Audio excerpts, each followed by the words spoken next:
સમાચારોની શરૂઆત કરીએ તો ગુજરાતમાં સ્થાનિક સ્વરાજ્યની ચૂંટણીઓનો જંગ તેજ બન્યો છે। પ્રદેશ કોંગ્રેસ દ્વારા 7મા પાલિકા માટે કુલ 243 ઉમેદવારોના નામ જાહેર કરવામાં આવ્યા છે। ખાસ કરીને જે વોર્ડમાં આંતરિક વિવાદ ઓછો હતો અને દાવેદારી માટે મર્યાદિત ફોર્મ આવ્યા હતા ત્યાં પક્ષે વહેલી તકે જ ઉમેદવારો નક્કી કરી લીધા છે। રાજકોટમાં ભારતીય ક્રિકેટર રવિન્દ્ર જાડેજાના બહેન નયનાબા જાડેજાને રાજકોટ મહાનગરપાલિકાના વોર્ડ નંબર 2 માંથી ટિકિટ આપવામાં આવી છે।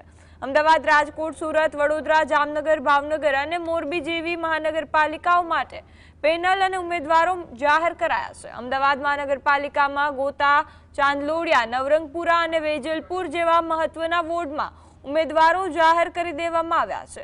ભાજપ છોડીને કોંગ્રેસમાં આવેલા દેવુબેન જાદવને પણ ટિકિટ અપાઈ છે।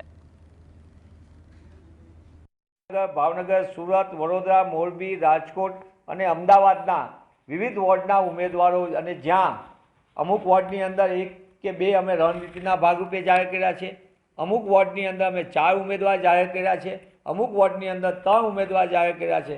આમ સમગ્ર દ્રષ્ટિએ કોંગ્રેસ પક્ષ દ્વારા આગોતરા આયોજનના કારણે આજે 243 ઉમેદવારોની પસંદગીને ઓપ આપીને આજે જાહેરાત કરવામાં આવે છે।